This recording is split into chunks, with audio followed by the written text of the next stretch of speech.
The students of class 5 के student, आज हम लोग इंग्लिश ग्रामर में टेंस के बारे में स्टडी करते हैं। टेंस का हिंदी काल, टेंस का हिंदी काल होता है।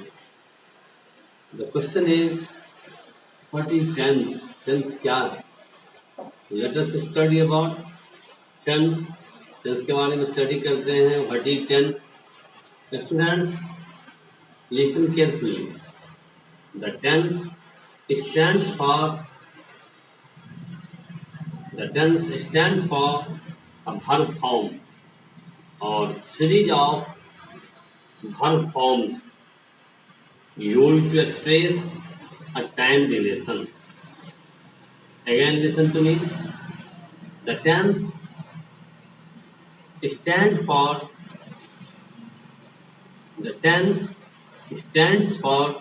a verb form or series of verb forms used to express a time relation. Student ध्यान दें, टेंस से क्रिया का कोई रूप अथवा दो या दो से अधिक रूपों के संगठन का बोध होता है। टेंस से क्रिया का कोई दो रूप अथवा दो या दो से अधिक रूपों के संगठन का बोध होता है, जिसका प्रयोग किसी कार्य व्यापार के होने का समय दर्शाने में होता है। टेंस से क्रिया का कोई रूप अथवा दो या दो से अधिक रूपों के संगठन का बोध होता है, जिसका प्रयोग किसी कार्य व्यापार के होने का समय दर्शाने में होता है। स्टूडेंट, क्लास 5 के स्टूडेंट, या tense, one thing is very very important कि यह टेंस न केवल 5 क्लास के लिए बल्कि किसी क्लास के स्टूडेंट्स के लिए इम्पोर्टेंट है, सभी क्लास के स्टूडेंट के लिए इम्पोर्टेंट है। once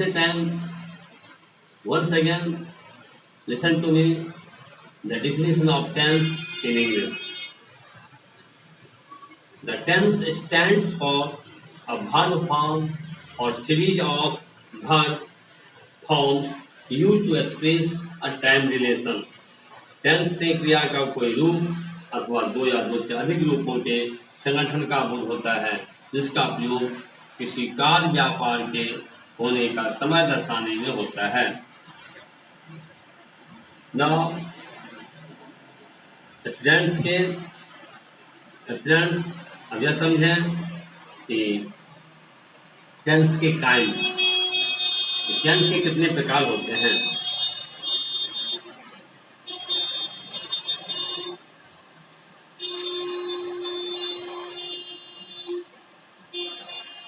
टेंस के 3 काइंड्स होते हैं। There are 3 kinds of tense. First, present tense. Second, past tense. Third, future tense.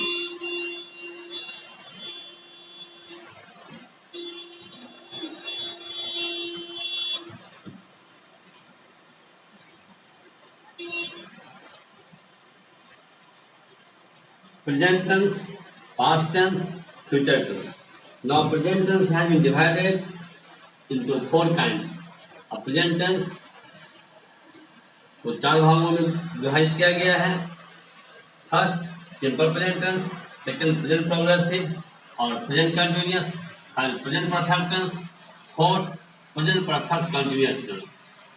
Now let us study about the simple present tense. Simple present tense का प्रयोग मुख्यतः habit और habitual work अर्थात स्वभाव जनित कार्य व्यापार का बोध कराने के लिए किया जाता है। For example, I walk in the morning, this is habit और nature. The sun rises in the east, this is also habit और nature.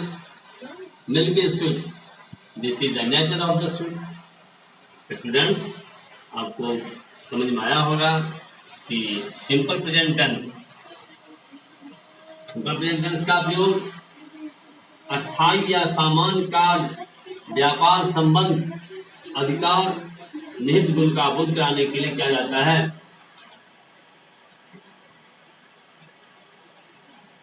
Example, 2 and 2 is 4. 2 and 2 is 4. This is habitual word. Said my mother. Relation, I have a car. This is a possession. यानी 2 and 2 is 4, यह एक स्वभाव जनित कार्य है। Said my mother, यह relation दर्शाता है। I have a car, यह possession अर्थात अधिकार दर्शाता है। Now students, let us study about the structure of simple present tense. अब हम simple present tense के स्ट्रक्चर को अध्ययन करें, देखें। इसके स्ट्रक्चर इस प्रकार है: subject plus verb in simple present form. Simple present tense का स्ट्रक्चर को once upon a time again see again listen. Subject plus verb in simple present form. Now let us study about where singular verb is used, where plural verb is used in simple present tense. Simple present tense में कहाँ singular verb का प्रयोग किया जाता है, कहाँ plural verb का प्रयोग किया जाता है। तो स्टूडेंट्स, वन थिंग रिमेंबर कि सिंपल प्रेजेंट टेंस में third person singular number he see it, third person singular number he see it and singular verb third person singular verb, जैसे नेम ऑफ अ पर्सन, किसी व्यक्ति का नाम, name of a place, name of a thing, वह third person singular number को। For example, वर्षा होती है, यहाँ जो सब्जेक्ट है उसको इंट्रोडक्टरी इट का प्रयोग किया गया। इट रेन्स, वर्षा होती है, it rains. It third person singular number है, इसलिए वर्ब रेन के साथ एस का प्रयोग किया गया, इट रेन्स। अब इसी को निगेटिव में देखें, वर्षा नहीं होती है तो डू वर्ब में यस लगाया जाता है, इट डज नॉट रन। क्या वर्षा होती है तो does it run, question mark. Next example है कि राम अंग्रेजी व्याकरण पढ़ता है, राम अंग्रेजी व्याकरण पढ़ता है। राम रीड्स इंग्लिश ग्रामर, इस रीड वर्ब में एस का प्रयोग किया गया। राम अंग्रेजी व्याकरण नहीं पढ़ता है, Ram does not read English grammar.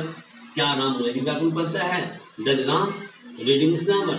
तो नो स्टूडेंट्स, ये सिंपल प्रेजेंट टेंस का अफर्मेटिव, नेगेटिव, इंटरोगेटिव के बारे में आपने स्टडी किया।